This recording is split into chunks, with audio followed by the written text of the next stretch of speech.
Hey everybody, it's Sean, and this is Just for Parents, your very own sneak peek into what your students will be learning about this week. So Ecclesiastes chapter 3 tells us that there's a season for everything. There's a time to be born, a time to die, a time to build, a time to tear down, a time to cry, a time to laugh, a time for war, a time for peace. And basically what it's telling us is that change is part of life. And that includes our family. Like, we don't want it to include our family. We want family to be consistent and something that we can count on to be safe and dependable. But truth is, change is going to happen to our family too. Some things are just out of our control, and that's the thing, right? Like, we can drive ourselves crazy trying to figure out, how can I fix this? How can I control this? When there's really nothing you can do. Like, change is going to happen. And really what we can do is we can give up control. And there's hope in giving up control because God is with us. Everything's going to be okay. We're not going to feel this way forever. We're not going to go through this forever.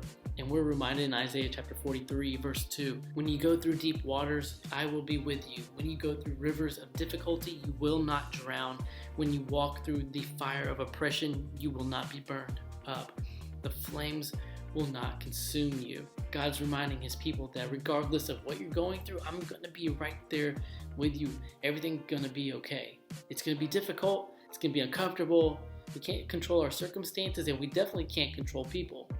But we can control our perspective. So when family changes, like, our mindset matters.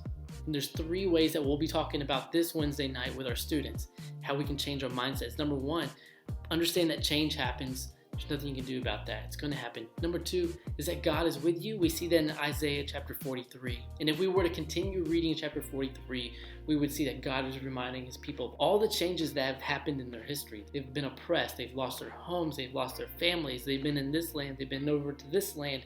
Change after change after change. And then God says, but forget all about that, because I'm about to do something new. I'm about to do something new in your life. And I've already started. So number 1 is that change happens. Number 2 is that God is with us. And that number 3, God can use change to change us. God can use change for our own personal growth. God is doing something new. The story isn't finished yet. And even when our family changes and it's difficult, God can use that for growth. So thanks for listening, and I hope that your student can make it this Wednesday night at 5:30 to 7 p.m. at the Youth House / Ministry Center. Hope you all have a great week. Peace.